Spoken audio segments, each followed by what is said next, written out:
পিঠেতে নতুনত্ব হলে কেমন হয়। চলুন, আমি পকেট পাটিসাপটা বানিয়েছি, যা আমাদের বাড়ির একদম উইন্টার স্পেশাল রেসিপি, আর ঘরোয়াভাবে বানালে দারুণ হয়।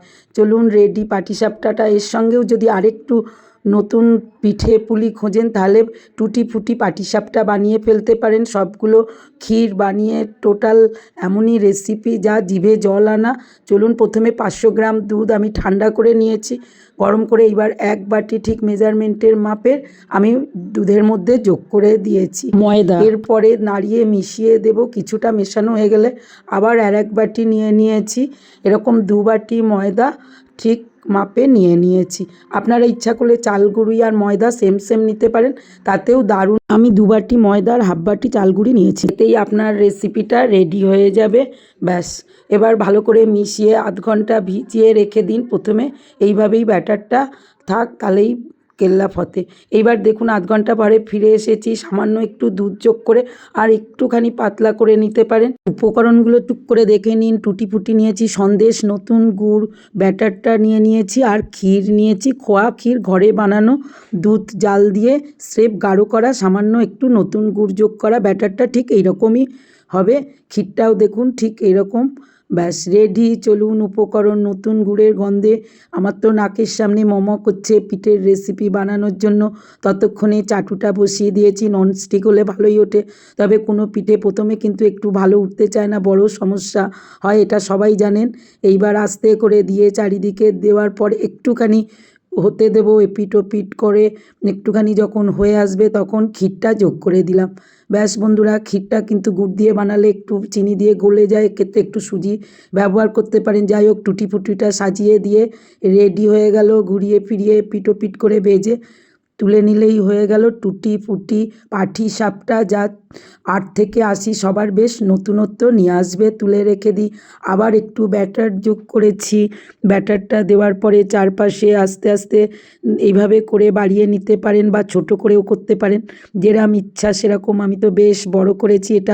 এটা বড় না করলে কিন্তু হবে না। এইভাবে বাড়িয়ে বাড়িয়ে পাতলা করে নিয়ে নিলাম। আবার একটু ক্ষীর দিলাম। এটা একটু বড় করে বানানোরই ইচ্ছা। ক্ষীরগুলো দেওয়ার পরে দারুণ লাগে, কিন্তু কেউ ইচ্ছা হলে নারকেলের ছাই দিয়ে বানাতে পারেন। এইভাবে একটুখানি হালকা করে ভেজেও তুলে রাখলে কিন্তু 2-1 দিন থেকে যায়। চলুন, এবার আবার যোগ করে দিয়েছি ব্যাটার। বারবার কিন্তু তেল ব্রাশ না করলেও চলে, ননস্টিক, এটা একটা সুবিধা। এইবার এইভাবে চারপাশে যখন দেওয়া হয়ে গেছে, একটুখানি হয়ে এসেছে, তখন আমি আমার নেওয়া নতুন গুড়ের সন্দেশটা বসিয়ে দিয়েছি। যারা পুর বানাতে পারেন না তাদের জন্য এই রেসিপিটা রইল। উপর থেকে গুড়টা একটুখানি দিয়ে দিন। দেওয়ার পরে এবার এপিট ওপিট করে ব্যাস করে নিন, আর উল্টে দিন। হয়ে গেল আপনার নতুন গুড়ের পকেট পাটিসাপটা।